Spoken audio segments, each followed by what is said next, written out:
Nunca fui de hacer conjeturas raras sobre la familia. Crecí en una casa donde no se hablaba de emociones, donde si tenías dudas, era mejor callarlas y sonreír. Mi madre era estricta y seca. Mi padre, autoritario. De esos que se meten en tu cuarto sin tocar la puerta. Y mi hermanito, bueno, él era lo único que se sentía cálido. A veces, solo a veces, me miraba como si me conociera de otro plano. No como hermana. Más como si fuéramos parte de algo más profundo. Tenía esa mirada, como la mía. ¿Por qué tienes mis pestañas? Le pregunté una vez, medio en broma. Tenía apenas 10 años, estaba viendo caricaturas. Se encogió de hombros. No sé, tú también tienes las mías. Solté una risa incómoda, pero esa noche no dormí tranquila. Y no porque hubiera pasado algo puntual. Era solo esa sensación punzante que a veces se instala en el pecho. Como cuando algo está desalineado en tu propia historia, pero todavía no sabes qué. No lo dije antes, me llamo Daniela. Tengo 27 años, vivo aún en casa de mis padres por razones económicas. Trabajo como asistente en un consultorio odontológico y estudio en línea por las noches. Y sí, sé que a esta edad ya debería tener más independencia. Pero hay cosas que no cuento a nadie, y una de ellas es que siempre me sentí extrañamente limitada. Hay lagunas mentales que arrastro desde mi adolescencia. A veces me despierto con sensación de haber llorado mucho. Otras, con una ansiedad que no puedo explicar. Durante años pensé que eran ataques de pánico. O estrés. Mi mamá me daba pastillas, decía que eran naturales.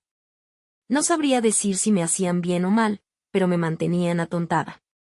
Y así pasó gran parte de mi vida. Hasta que conocí a Elías. Mi hermanito, mi supuesta salvación, y mi maldición sin nombre. Elías nació cuando yo tenía 17. Fue raro. No hubo anuncio de embarazo. Mi madre simplemente dejó de ir a trabajar un par de meses, luego regresó con él en brazos. Una bendición inesperada, decía, nerviosa, cada vez que alguien preguntaba por qué nunca se le notó la barriga. Yo también lo pregunté. Pero me callaron con un no te metas. Y me callé. Me callé como me callaron toda la vida. Hace unos días, pasó algo aparentemente insignificante, pero fue la grieta que abrió todo. Elías se cayó en la escuela. Se cortó la pierna con una lámina oxidada. Le hicieron un análisis para asegurarse de que no necesitara vacuna antitetánica. Y al revisar su tipo de sangre, notaron algo curioso. Su grupo era AB negativo. Mi padre es O positivo. Mi madre es A. Eso es, genéticamente imposible. Y lo sé porque, años atrás, me había hecho el mismo examen. ¿Mi resultado? AB negativo. Exactamente el mismo. Y ese fue el momento en que todo explotó dentro de mí. Primero fue la náusea. Después vino la rabia. Y luego el pánico. ¿Mi madre había tenido un amante? ¿Elías era hijo suyo, pero de otro hombre? Oh. No. No, ese último pensamiento ni siquiera lo formulé completo. Me lo tragué con el alma. Pero empezó a arderme la garganta. Y en medio de ese ardor, algo en mi mente despertó. Una imagen borrosa, un hombre en bata blanca. Una cama con sábanas azules. Un olor a algodón con alcohol. Y un zumbido agudo, como el de un foco dañado. Lo vi. Por menos de un segundo. Y fue como si me hubieran pateado el estómago. Mamá. Le dije esa noche, en la cocina, mientras cenábamos en silencio. Ella levantó la vista. ¿Qué tipo de sangre tiene Elías? No me acuerdo, creo que como tu padre. Por. Mentira. La mujer que lleva el control de todas las libretas médicas, de todas las vacunas, la que archiva hasta los dientes de leche. ¿No se acordaba? Me salió en un papel que es AB negativo, solté, viéndola a los ojos. Ella parpadeó solo una vez.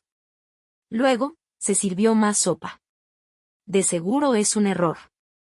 A veces eso pasa. No hagas drama. Y en ese momento, Supe algo, mi madre sabía más de lo que decía. Y por primera vez en años, decidí que no iba a quedarme callada. Desde la conversación con mi madre, no volví a mirar a Elías de la misma forma. Yo no quería verlo distinto, no era su culpa, pero cada vez que sonreía, esa sonrisa me parecía conocida. No por el tiempo que llevábamos viviendo juntos, sino por otra cosa. Algo que no podía explicar. Como si me recordara a alguien que intentaba olvidar. Ese día, lo llevé yo al colegio. Mi madre me lo pidió con una falsa naturalidad: anda, hija, acompáñalo tú. Yo tengo cita en el IMSS. Mentira. Y lo supe porque esa misma mañana le vi el bolso de mandado, la lista de compras y hasta las llaves del mercado. Pero fui.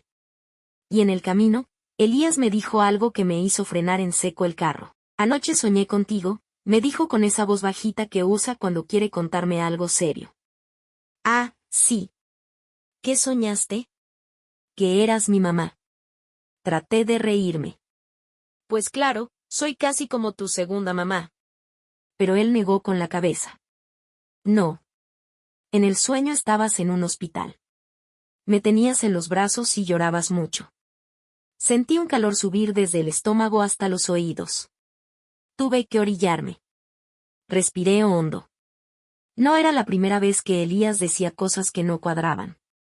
Cuando tenía 4 años, le dijo a la vecina que su mamá tenía miedo de los cuartos oscuros porque ahí le ponían cosas malas en el cuerpo. La vecina me lo contó entre risas. Ese niño ve muchas películas, dijo.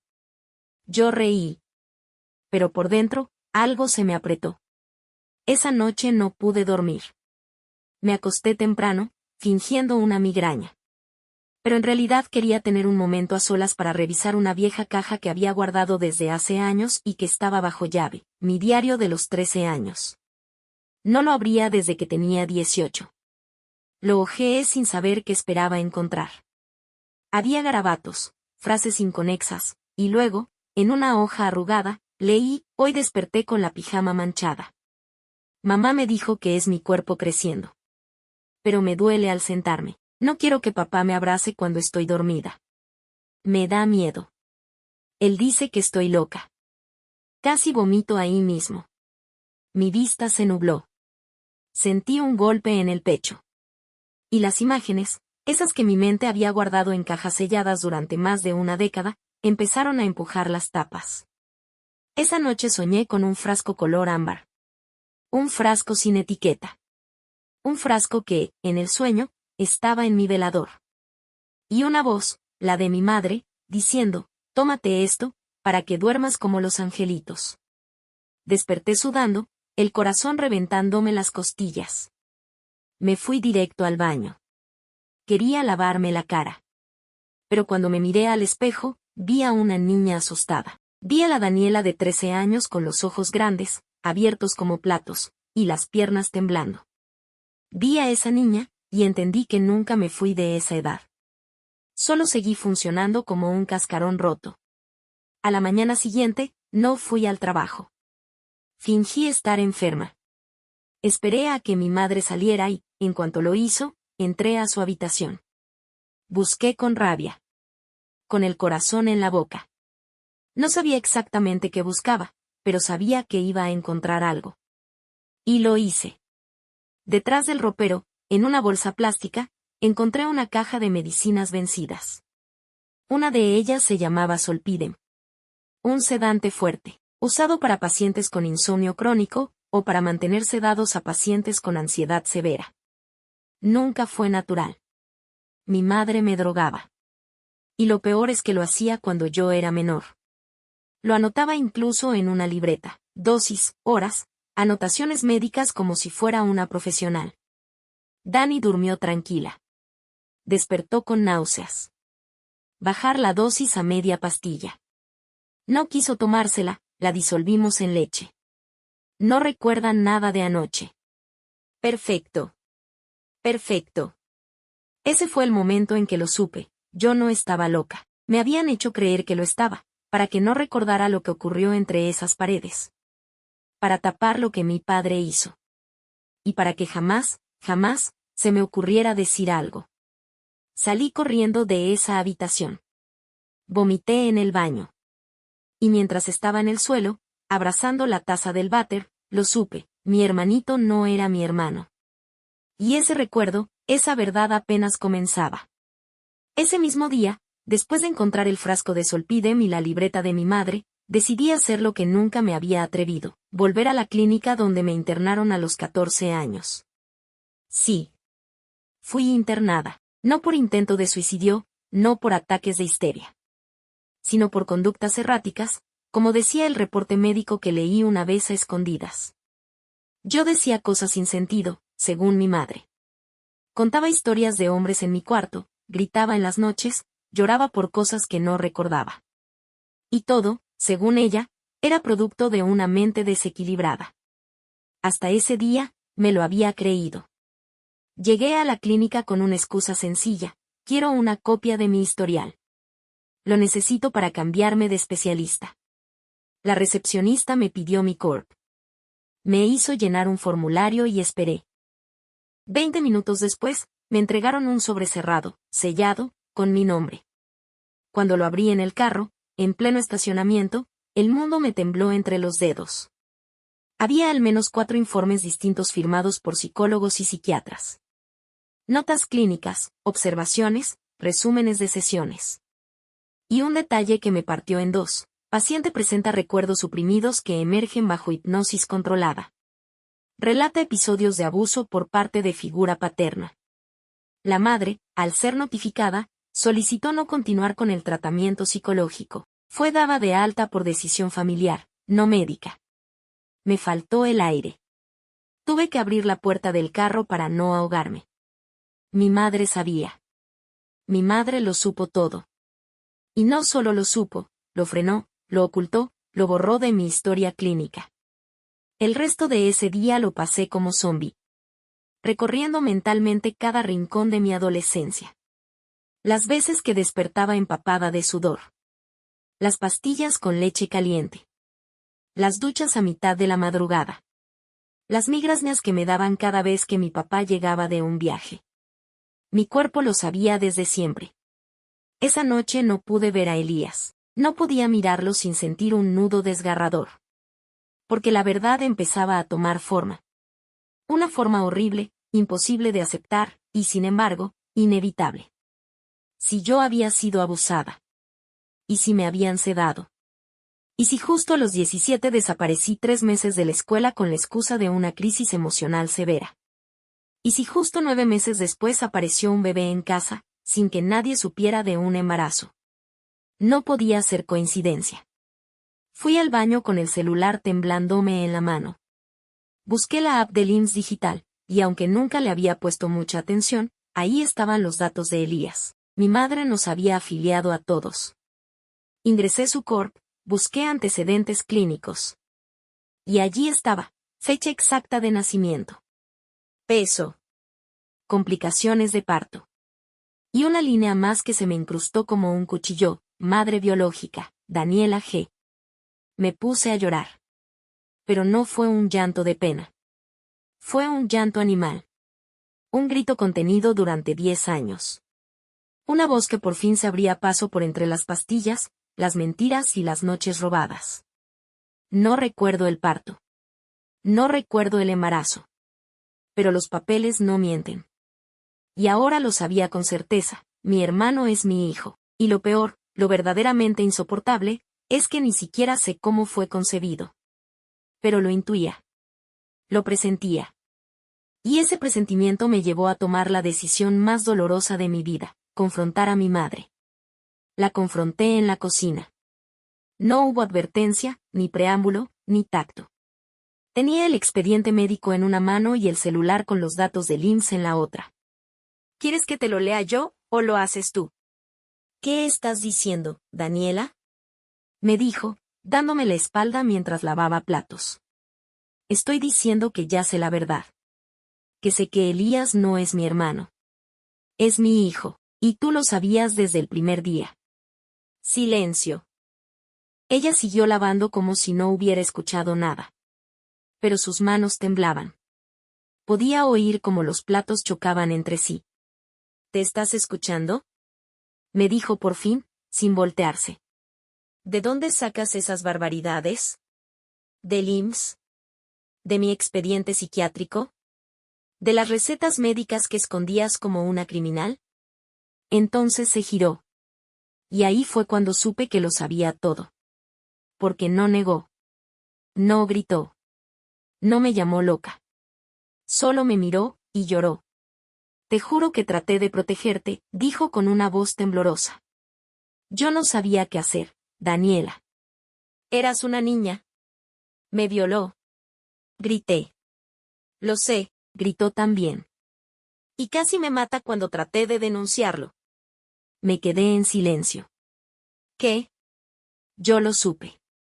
Lo supe desde la primera vez que te vi con esos ojos vacíos y sin color. Fui a una amiga, a una abogada. Me dijo que podía denunciarlo, pero que necesitábamos pruebas. Yo no sabía cómo conseguirlas. ¿Y entonces qué hiciste? ¿Drogaste a tu propia hija y me hiciste pasar por loca? Lo hice por miedo. Ese hombre nos tenía amenazadas. ¿Y cuándo quedé embarazada? Se cubrió la cara. Fueron los peores meses de mi vida. Fingí que estaba embarazada yo, inventé citas médicas, y cuando llegó el momento, te sedaron de nuevo. Te llevaron a una clínica privada, todo en secreto. Tú no supiste nada. Naciste, pariste y te volvimos a meter en la casa como si nada hubiera pasado. ¿Y cómo me quitaste a mi hijo? Nunca te lo quité. Ni siquiera sabías que lo habías tenido. Te despertaste una semana después como si nada, con una pastilla bajo la lengua cada 6 horas. No me odies por eso. Me eché para atrás. Quería vomitar. Llorar. Romper algo. ¿Y por qué no me dijiste la verdad después? Porque pensé que era mejor así. Porque ya habías empezado a recuperarte. Porque después de un tiempo, empezaste a querer a Elías como a un hermano. Yo no podía destruirte otra vez.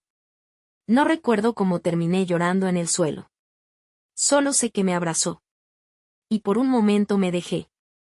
Hasta que lo dijo, y tú también fuiste parte. Tú también te negabas a ver lo que te pasaba. Me separé de golpe. ¿Qué dijiste? Tú también te callabas. Tú también tenías oportunidad de contarlo, de gritarlo. Nunca lo hiciste. Yo, solo seguí tu silencio. Me le quedé viendo con asco. Tenías una hija de 17 años dopada, con señales de abuso. ¿Y te atreves a decir que fui parte del silencio? Se sentó en una silla y se cubrió la cara con las manos. Tú no sabes lo que fue vivir con ese hombre. Yo viví con él en mi cuerpo. Me fui de esa casa ese mismo día. No llevé nada. Ni ropa. Ni papeles. Ni recuerdos. Solo me llevé mi verdad, esa que me habían arrancado desde la adolescencia. Y me juré que iba a buscar justicia. Para mí. Para Elías. Y para esa versión de mí que fue abusada, callada, drogada y enterrada por años.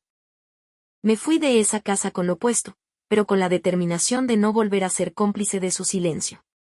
Esa noche dormí en el sofá de una amiga del trabajo. Me ofreció quedarse conmigo, pero yo solo quería que el mundo se apagara por un rato. Dormí con la libreta, el expediente y el frasco vacío de pastillas dentro de una mochila. A la mañana siguiente, pedí cita en el DIF y en una clínica legal de apoyo para mujeres. Era la primera vez que iba a contarle a un extraño algo que ni yo sabía poner en palabras sin sentir que me estaban arrancando la garganta. La trabajadora social me miró fijo cuando terminé mi relato. ¿Estás diciendo que tu hermano es tu hijo? Estoy diciendo que mi hermano se llama Elías. Y que el IMSS dice que la madre biológica soy yo. Y que yo no recuerdo nada de ese embarazo. Me escuchó en silencio. No me interrumpió ni una sola vez. ¿Tienes documentos? Me preguntó. Sí. Y necesito que me ayuden a comprobar que yo no inventé nada. Podemos comenzar con una solicitud de pruebas de ADN, me explicó. Pero hay algo que tienes que saber, Daniela. Si confirmamos que tú eres la madre, y que hubo encubrimiento por parte de tu madre o de cualquier otra persona, esto puede escalar a nivel penal. Eso quiero, le respondí sin dudar. Quiero que esto se sepa. Quiero que alguien pague por lo que me hicieron. Ese mismo día me dieron cita en una unidad forense para la toma de muestra. Elías estaba en la escuela. No sabía nada. Y yo me sentía como un fantasma caminando entre gente viva.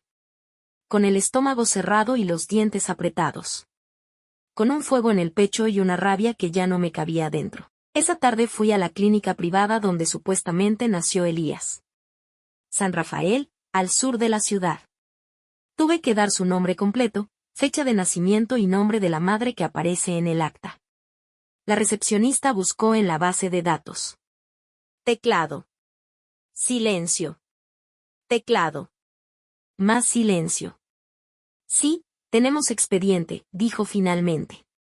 Pero la madre registrada aquí no es usted. ¿Quién aparece? Lo siento. No puedo darle esa información sin autorización judicial o poder legal. Tuve que volver 2 días después con una solicitud del DIF. Y cuando me entregaron la carpeta, casi me desmayé. Madre, Rosa P. Padre, Ignacio G. Mi madre. Mi padre. Ambos habían firmado al niño como su hijo. Salí de ahí con las piernas temblando. Elías no solo fue producto de un crimen. Fue reconvertido en hijo de sus propios abuelos. Una mentira tan bien tejida, que nadie lo dudaba. Ni siquiera yo. Tu madre también puede ser imputada por falsedad en declaraciones y suplantación de identidad, me dijo la abogada del DIF al ver los papeles. Lo sé. ¿Estás segura que quieres seguir? La miré a los ojos. Estoy más segura que nunca. Esa noche, Carla me preparó sopa, me dio un té y me acompañó mientras armaba la carpeta. Cuando terminé de imprimir todo, incluí una carta para Elías. No era hora aún de entregársela, pero sabía que pronto, muy pronto, tendría que hablar con él. No podía permitir que creciera sin saber quién era. Ni quién fui yo, realmente.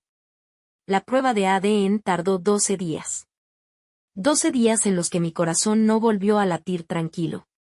12 días en los que cada hora pensaba si no estaría cometiendo un error al destaparlo todo. Pero no había vuelta atrás. Me presenté en el DIF con mi carpeta bajo el brazo. Estaba nerviosa. Con las piernas frías.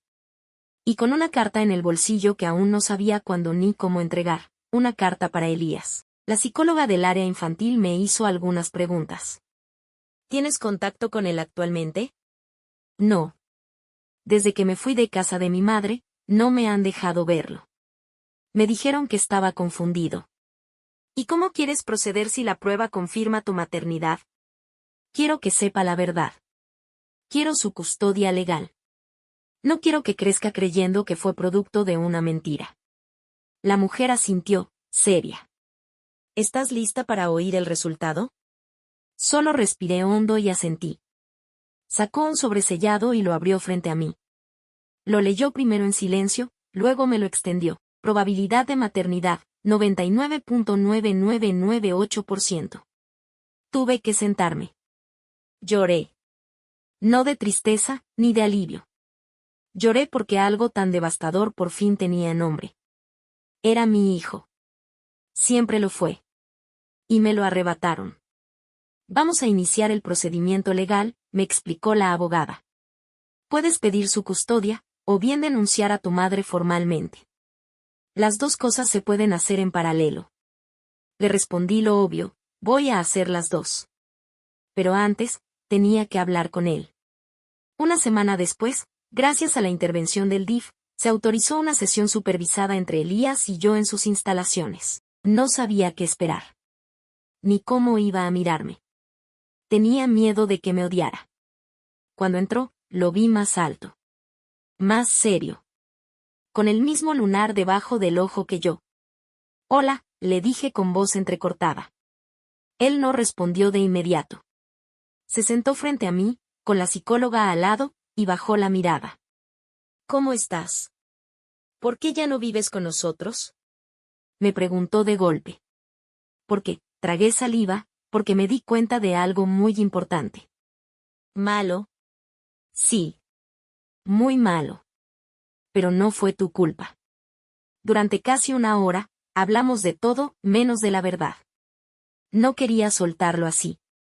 No frente a una extraña, no sin prepararlo. Pero entonces me preguntó algo que me partió el alma. ¿Es cierto que mi abuelito era malo? Me quedé helada. ¿Quién te dijo eso? La señora del colegio. Me preguntó si él vivía con nosotros antes. Dijo que no le gustaba cómo me hablaba cuando me veía. Y mamá Rosa se enojó mucho cuando me oyó contarle eso. Tuve que respirar muy hondo. Hay cosas que aún no puedes entender del todo, Elías. Pero pronto vas a saber la verdad. Me miró confundido. ¿Por qué todos me mienten? Lo abracé. Fuerte. Como si quisiera pegar todas las piezas que nos habían robado. Te prometo que yo ya no te voy a mentir más. Pase lo que pase. Habían pasado solo 3 días desde que hablé con Elías en el DIF cuando recibí una llamada inesperada. Era Carla, mi amiga. Dani, necesito que hables con alguien, me dijo. ¿Quién? Una chica que fue vecina tuya hace años. Se llama Yadira. ¿Te acuerdas? El nombre me sonaba, pero no lo ubicaba del todo. Dice que leyó algo en redes, que alguien del DIF compartió tu caso en un grupo privado. Está hecha un mar de nervios. Quiere hablar contigo. Me buscó a mí porque se enteró que eras mi amiga. ¿Pero por qué? Silencio.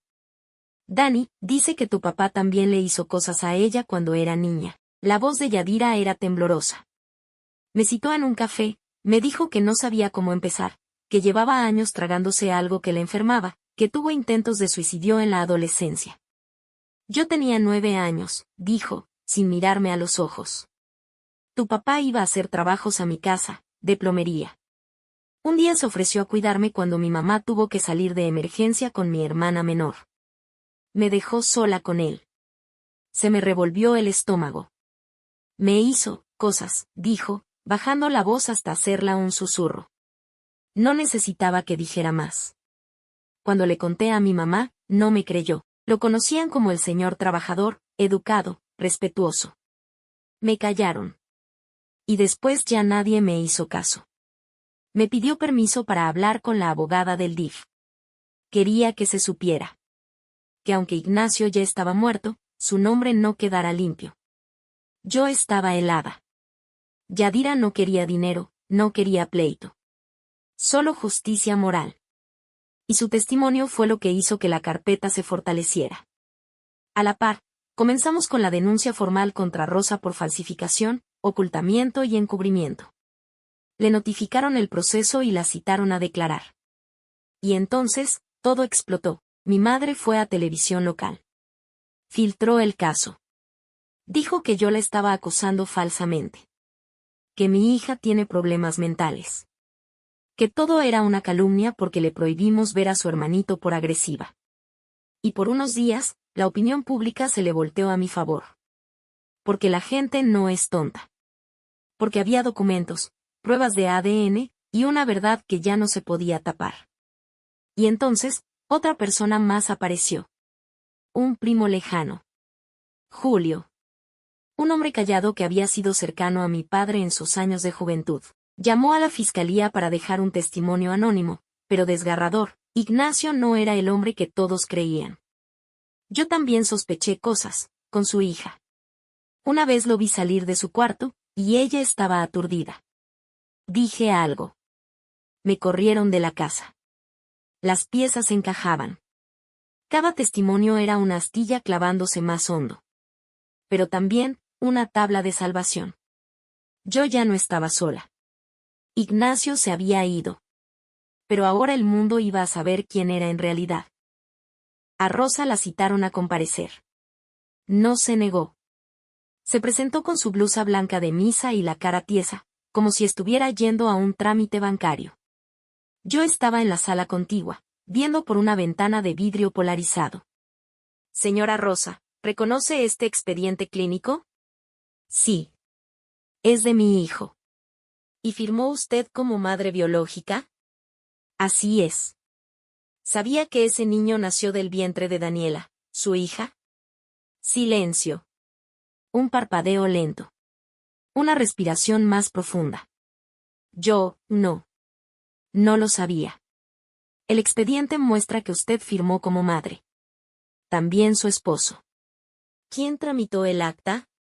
Mi esposo. Dijo que iba a encargarse de todo. ¿Y no le pareció extraño que su hija, menor de edad, desapareciera varios meses de la escuela por problemas de salud y luego ustedes adoptaran un niño con sus mismos rasgos genéticos? Ella se encogió de hombros. No sé qué decirle. Mi esposo me decía que era mejor así. Que Daniela estaba inestable. ¿Inestable o sedada? Silencio. Tenso.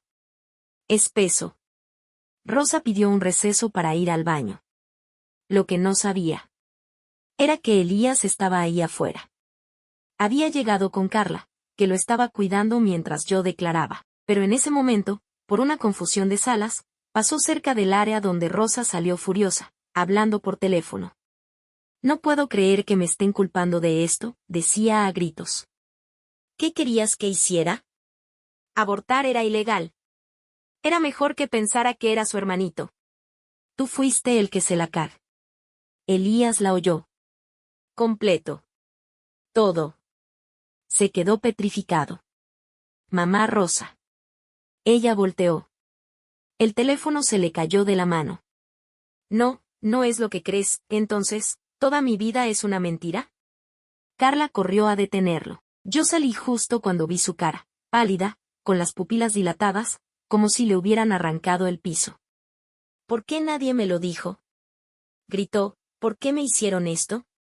Me miró a mí. ¿Y tú? ¿Tú también sabías? Sí.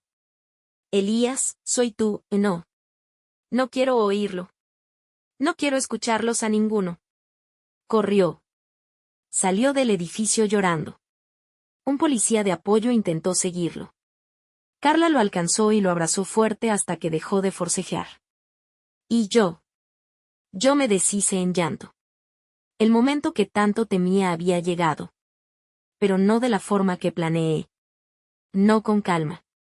No con tacto. No con amor, sino como una bomba en pleno rostro. Esa noche no supe nada de él. Ni un mensaje. Ni una llamada. Carla me dijo que lo llevó a casa y que se encerró en su cuarto. Que Rosa quiso acercarse y él le gritó que no quería verla nunca más. Yo no sabía si estaba perdiendo a mi hijo. O si, por primera vez, él estaba empezando a nacer con su verdadero nombre. Al día siguiente, Carla me llamó temprano. Daniela. Elías no está en casa. No está en su cama, ni en la cocina. Ni siquiera se llevó mochila. Solo su celular. Sentí como el estómago se me fue al suelo. ¿Ya revisaron la casa? ¿La azotea? ¿La calle? Todo. Ya llamamos a la policía. ¿Qué? Su ubicación está apagada. Solo dejó una nota, la escribió en una hoja de cuaderno. Te la leo, no quiero ver a nadie por ahora. No quiero vivir con una familia así. No me busquen. Necesito pensar. Rosa me llamó a los 10 minutos, deshecha en llanto. Dani, por favor, ayúdame a encontrarlo. Yo no quise que esto pasara así. Tú me odias, lo sé, pero es mi nieto. ¿Y ahora te importa? Después de que lo criaste en una mentira. Después de que me hiciste pasar por loca durante años. Tú no entiendes lo que fue cargar con eso sola. Y tú no entiendes lo que fue vivirlo. Le colgué. No iba a desgastarme con ella. La policía tomó el caso como desaparición voluntaria. Pero yo no podía quedarme sentada. Revisé todos los lugares que a Elías le gustaban, la cancha de fútbol, la tiendita donde compraba dulces, incluso el parque donde de niño íbamos a ver patos. Nada, me sentí desesperada. Inútil. Rota. Hasta que recibí un mensaje. Era un número desconocido, con un video adjunto. Lo abrí sin pensar. Y ahí estaba él, Elías. Sentado en una banca, en lo que parecía una terminal de autobuses. Hablando directo a la cámara. Si estás viendo esto, es porque todavía no regreso. Tal vez no regrese hoy. Tal vez nunca. Solo quiero que sepan lo que siento. Me mintieron desde que nací. Me hicieron creer que tenía una hermana, cuando era mi mamá. Me hicieron ver a un monstruo como un ejemplo. Me arrebataron mi historia. No sé si puedo perdonar eso. No sé si puedo perdonarte, Daniela. No porque tú hayas sido culpable, sino porque fuiste parte de este silencio tanto tiempo. Necesito saber quién soy. No lo que me dijeron. No lo que ustedes armaron. Y si eso significa estar lejos, entonces, lo estaré. Caí de rodillas. El video duraba apenas 3 minutos, pero me destruyó como si hubiera vivido 20 años en ese instante. Me llamó por mi nombre. No dijo mamá. No dijo te quiero. Pero tampoco dijo te odio. Estaba dolido. Confundido. Necesitaba espacio. Y, por primera vez, lo entendí. Porque esa herida, también fue mía. 2 días después, me llamaron de un centro de apoyo juvenil. Elías se había presentado ahí solo, diciendo que necesitaba ayuda, que no quería estar con su familia, pero tampoco hacer algo de lo que se arrepintiera. Un trabajador social lo convenció de llamar a alguien. Y me llamó a mí. ¿Puedo verte? Le dije apenas escuché su voz. Sí, pero no vengas con nadie. Quiero hablar solo contigo. Llegué al centro de apoyo juvenil con el corazón en la garganta. La trabajadora social me recibió con una mirada comprensiva. Me llevó a una sala privada. Ahí estaba él, sentado en una esquina, con la capucha del sudadero puesta, las manos entrelazadas, la mirada fija en el piso. No me miró al entrar. Tampoco dijo nada. Cerré la puerta. Caminé hacia él, con las piernas temblando. Elías. Nada. Gracias por llamarme. Silencio. Me senté frente a él. Bajé la mirada, igual que él. Y le hablé como nunca lo había hecho. Cuando supe que estabas en mi vientre, yo era una niña. No entendía nada, solo tenía miedo. Miedo a lo que me habían hecho, miedo a que me llamaran mentirosa, miedo de que me obligaran a abortarte, y miedo de que me obligaran a quedarte también. Levantó apenas un poco la cabeza. Me sedaban, Elías. Me dopaban para que no recordara. Y aún así, algo en mí siempre lo supo. Que eras más que mi hermano. Que eras parte de mí. Se mordió el labio inferior. Respiró hondo. Rosa, me hizo firmar cosas que ni entendía. Me hicieron pensar que estaba enferma. Que me lo había inventado todo. Que era mejor no hablar. Y te juro que cada día me arrepiento de no haberme largado de esa casa con tal de no perderte. Finalmente, me miró. Los ojos se le llenaron de lágrimas. No sé qué hacer con esto, me dijo, por fin. No sé cómo verme al espejo sin pensar que mi papá es un violador. Que mi familia entera es una mentira. No sé si debería odiarte o abrazarte.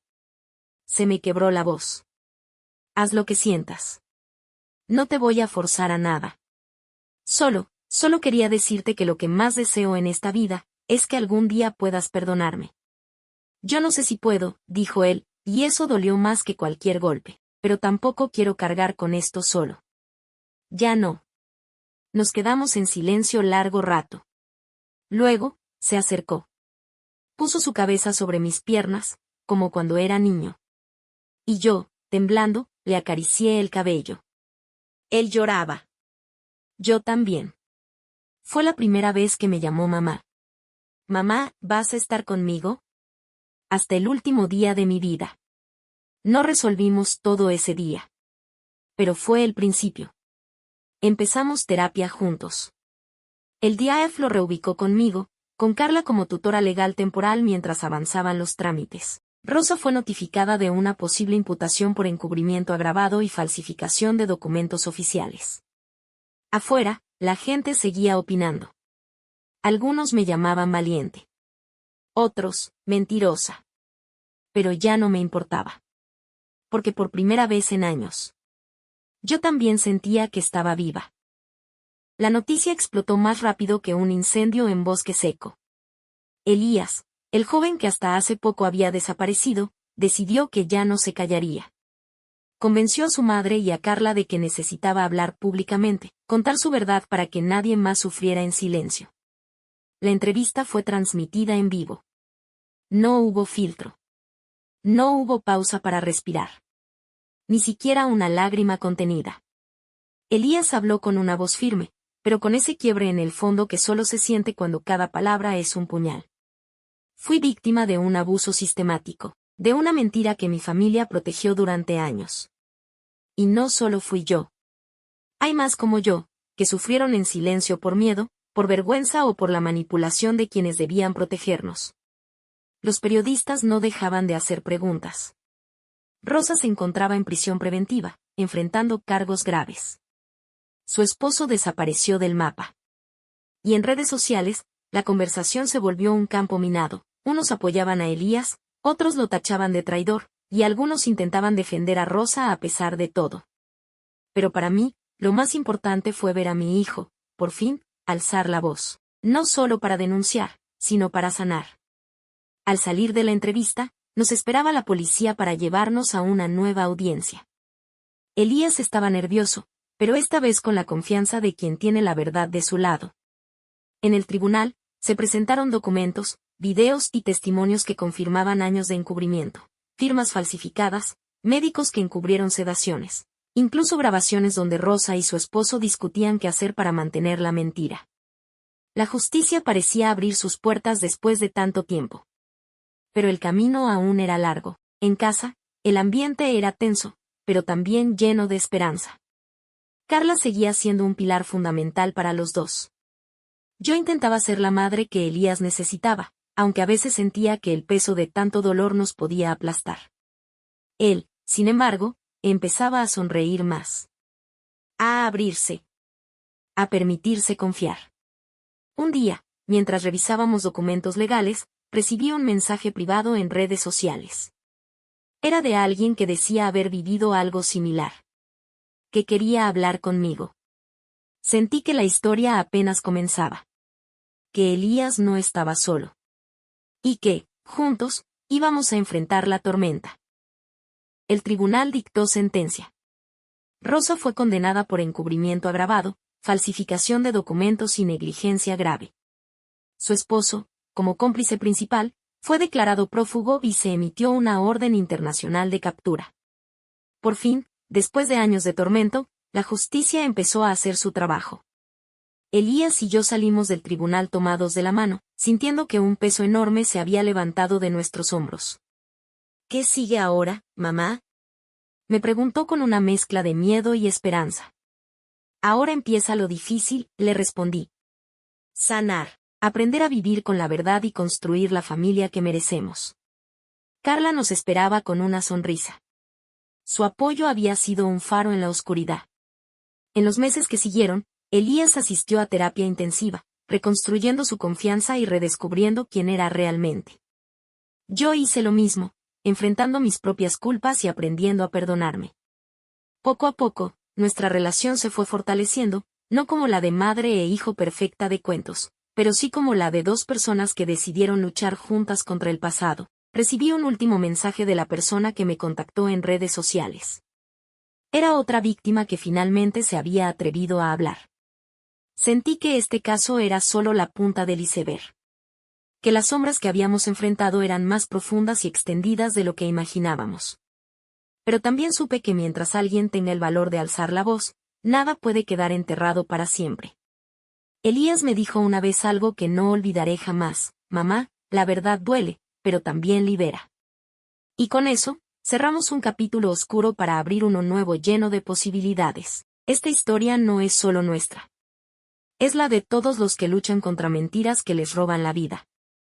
Contra silencios que los encadenan. Y aunque a veces pareciera imposible, la verdad siempre encuentra su camino. Porque al final, ser valiente no es no tener miedo. Es seguir adelante a pesar de él.